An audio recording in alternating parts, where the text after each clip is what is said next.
Hello and welcome. In this video, we'll explore the fourth of the 7 Hermetic principles, the principle of polarity, as it's presented in the Kybalion.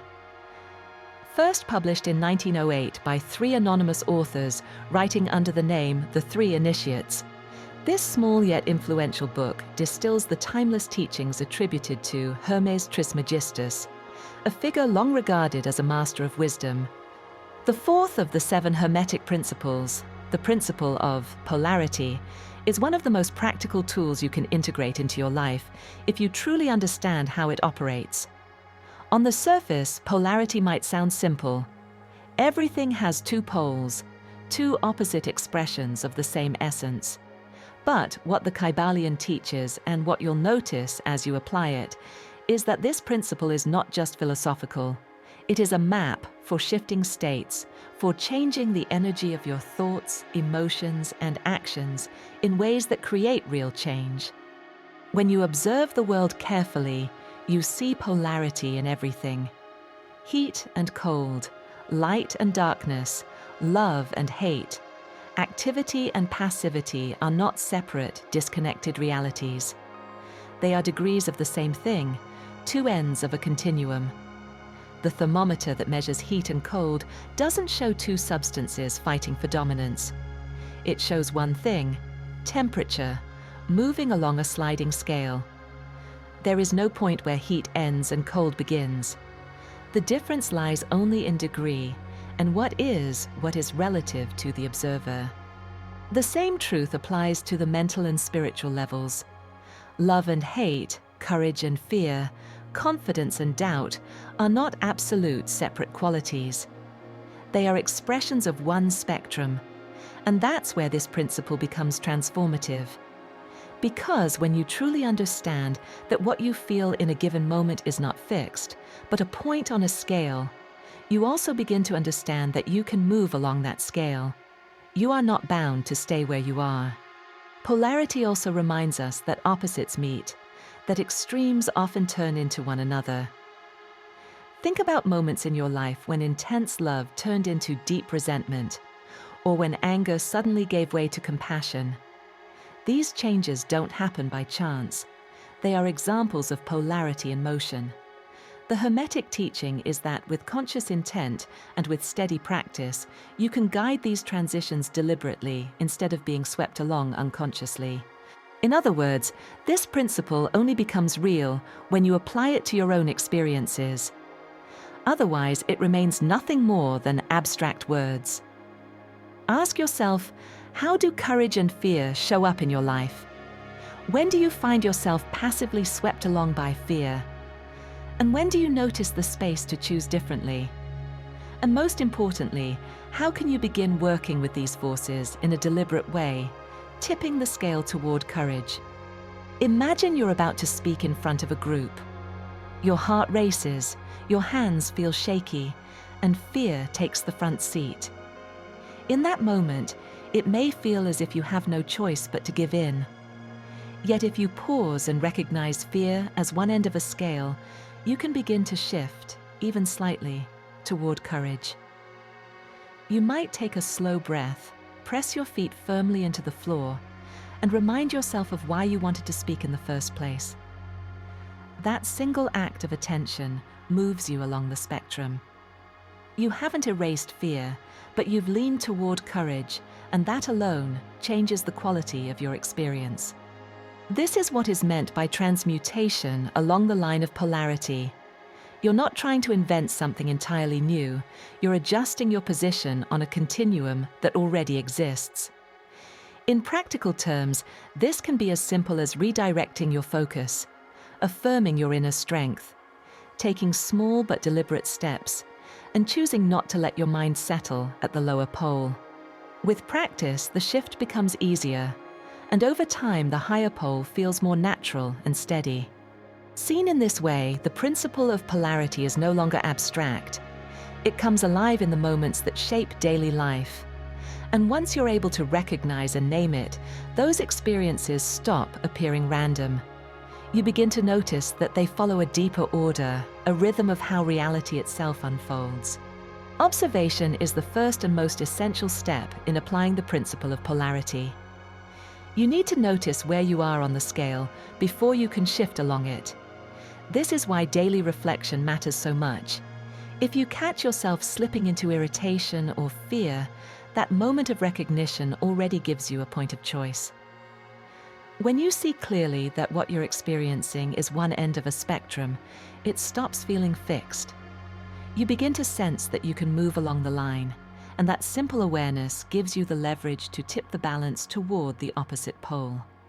Polarity also applies to relationships.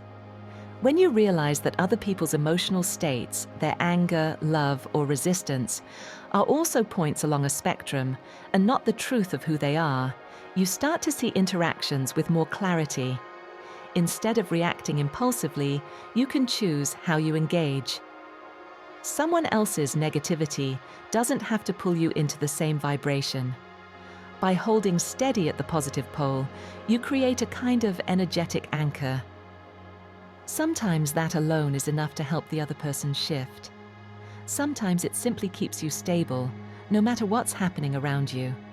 Even though each polarity has its own line, no line exists in isolation. Fear and courage belong to one, love and hate to another. But in lived experience, these spectrums overlap. A shift in one area often spills into another. For instance, when you move from fear toward courage, the new steadiness you feel can soften the tension in your body and open you to more warmth in your interactions. That change on the fear-courage line can then affect the love-hate line, making it easier to move toward connection rather than withdrawal. In the same way, when resentment begins to dissolve into love, your whole system relaxes, and fear loses much of its grip. So while the lines are distinct, they are woven together, and progress on one spectrum often creates momentum on the others. You can also think of your mental and emotional states as subtle elements. When doing so, you can begin to harmonize them consciously. When you're agitated, you may be carrying an excess of fiery energy. Bringing in more of the cooling, magnetic quality of the water element through calming breathwork, deliberate relaxation, or meditation brings you back to balance. The same applies in the opposite direction. When you're feeling stagnant, hesitant, or overly passive, engaging in activities that build the active, fiery current can raise your state and restore equilibrium. Something as simple as a 5-minute intense workout when feeling lethargic will show the principle in action, and it is yet another example of how one can work consciously with the principle. Every time you catch yourself in a state you don't want to amplify, fear, doubt, irritation, or lethargy, for example, you can use polarity to shift.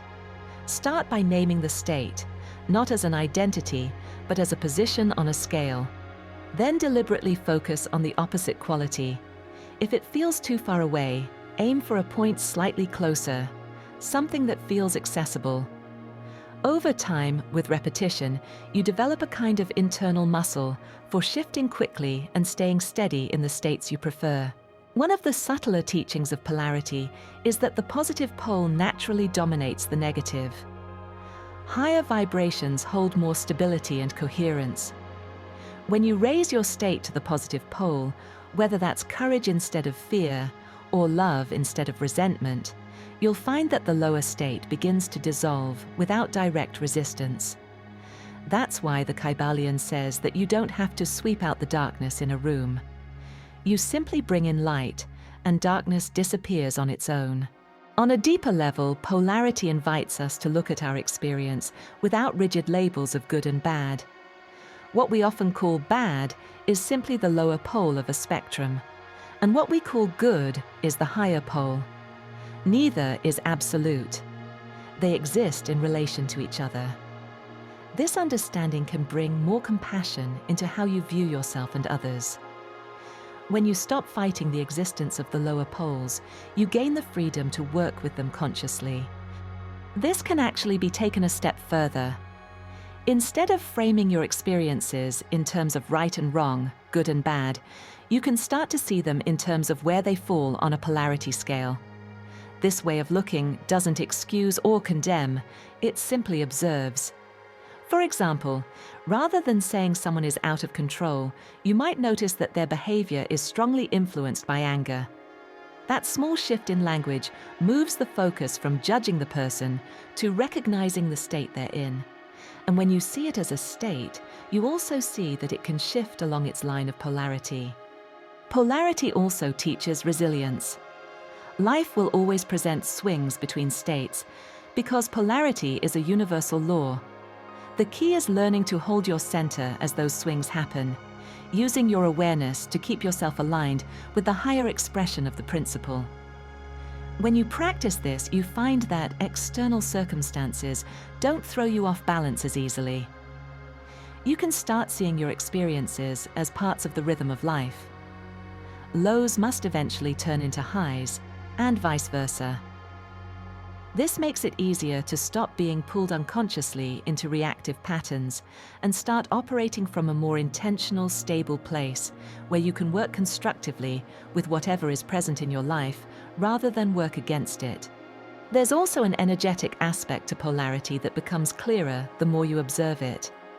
Your thoughts, emotions, and even physical states carry specific vibrations, and those vibrations interact with the field around you.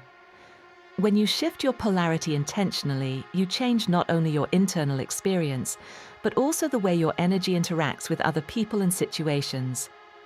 This is why, in Hermetic practice, polarity is closely linked with what's called mental influence. The stronger and steadier your own polarity, the more naturally you influence your environment, often without trying to do so. Think about what this means for a moment. Your outer reality reflects your inner reality in what is called the mirror principle. So, by learning to work consciously and intentionally with your inner life and the laws that govern it, you do the same with your outer reality. As above, so below, as is stated in the second Hermetic principle of correspondence. Learn to move beyond theoretical knowledge and apply this to your own life experience, and you have a very powerful tool of reality creation in your hands. To use polarity practically, build a habit of checking in with yourself throughout the day. Ask, where am I on the scale right now? Is this where I want to be? If not, what's the opposite pole? And what can I do in this moment to move toward it? Sometimes that action is internal, a shift in focus, a deliberate thought, a slow, deep breath. Other times it's external, taking a step forward on a project you've been avoiding, having a conversation you've been postponing, or simply choosing to pause before reacting. In the end, as we just saw, there is no sharp distinction between the outer and inner, and a shift in either one will have an effect on the other. Again, this is about working consciously and intentionally with life. You need to pay attention to see what is going on and what your options truly are. This is something that most people rarely do. They know that a couple of slow, deep breaths will calm them down, but in the heat of the moment, such a simple act does not cross their minds. The more you practice bringing awareness into the present moment, though, and being attentive to what is going on within and around you, the more likely it will be that you catch yourself when you are about to react habitually, and instead start to consider your options. This is what the Kybalion calls polarization at the higher pole of being, aligning with your higher self, your deeper awareness, so that the inevitable shifts of life don't control you, and you instead start to accept an influence over them. It's important to be patient with this work.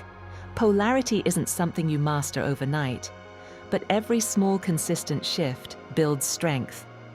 Over time, you'll notice that situations that used to trigger you don't have the same pull. You'll recover more quickly when you do get pulled off balance.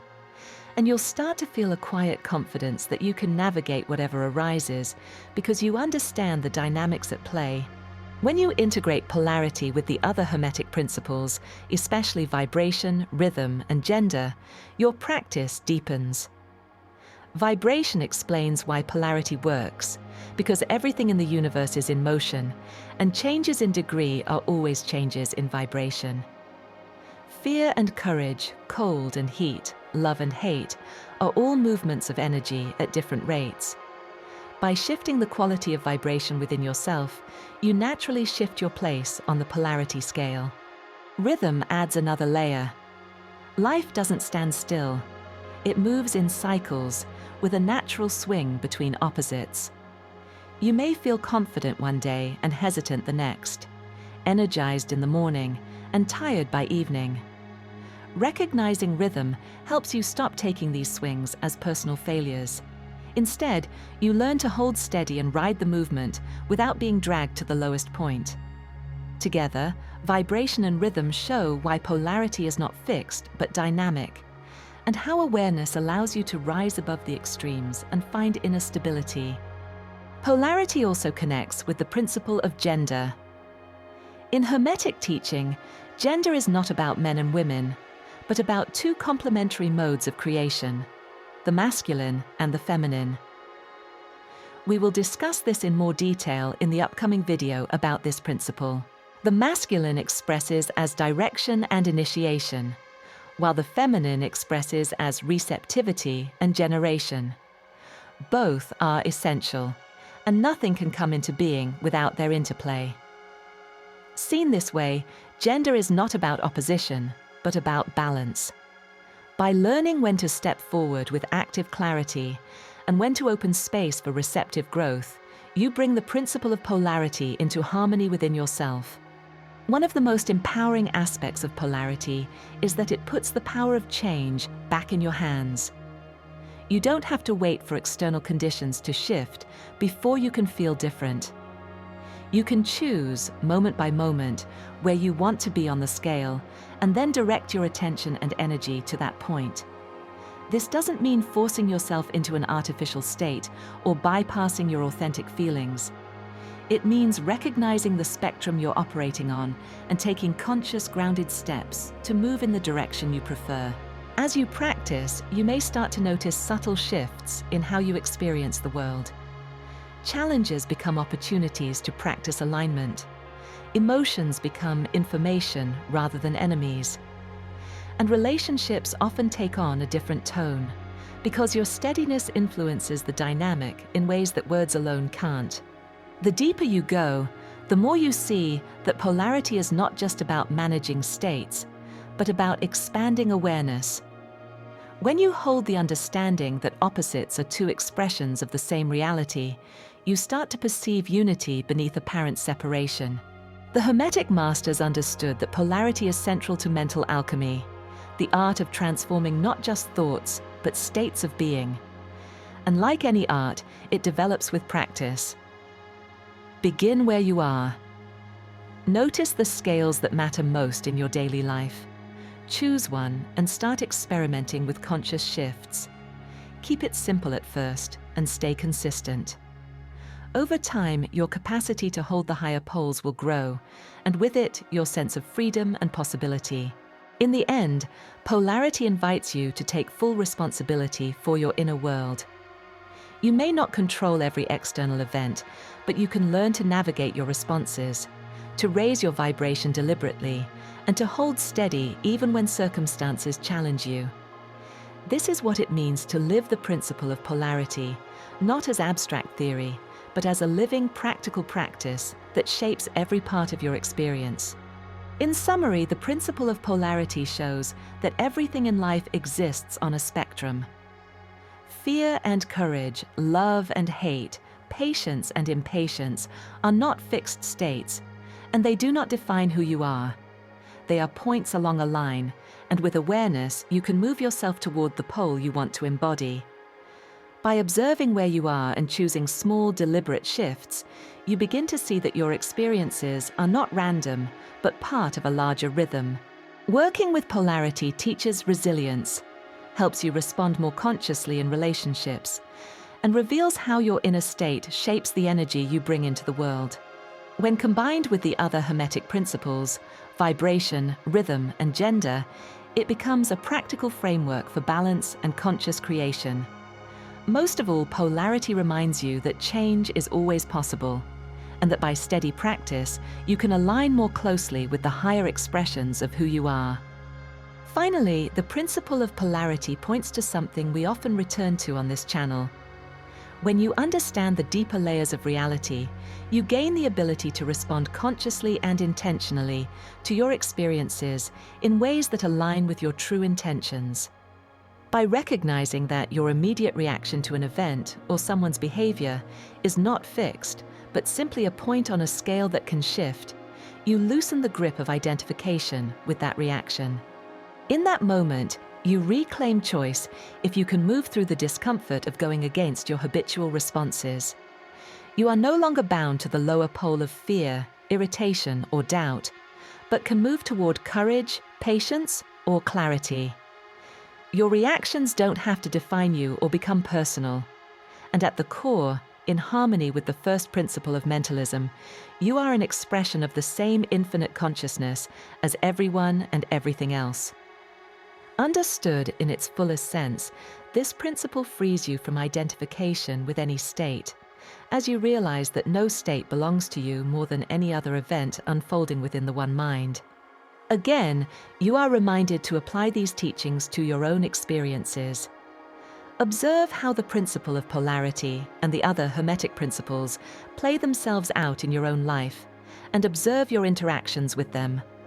Look with curiosity at what happens when you, for example, start to play around with thoughts of courage in a fearful situation. This is the essence of mental alchemy, transforming not the outer world first, but your inner state, so that your responses arise from steadiness rather than reactivity. And as your awareness grows, you begin to see that what once felt random or overwhelming is actually part of a larger rhythm, one that you can navigate with increasing skill and confidence. That is the gift of polarity, the recognition that every state carries its opposite, and that through conscious practice, you can bring both yourself and your interactions with the world into harmony with your true nature, an expression of the one divine mind. If you'd like to go deeper, you'll find more on the other Hermetic principles in the playlist linked on the end screen right now, along with a video on Advaita Vedanta that offers a Hindu perspective on the principle of mentalism. You'll also see a video on self-observation as taught in the Fourth Way system, a modern spiritual teaching developed by G.I. Gurdjieff. The Fourth Way emphasizes becoming aware of your habitual thoughts, emotions, and behaviors in daily life. This practice of self-observation is a powerful tool for working with polarity and the Hermetic principles, because it allows you to catch the moment when you're slipping into a lower state and consciously shift toward the higher pole. By seeing yourself clearly, you gain the freedom to respond deliberately rather than react mechanically, which is the essence of applying these principles in practice. You've now reached the end of the video. Remember to like and subscribe, and check out the description and comment section to see other things that we do. Thank you for your time.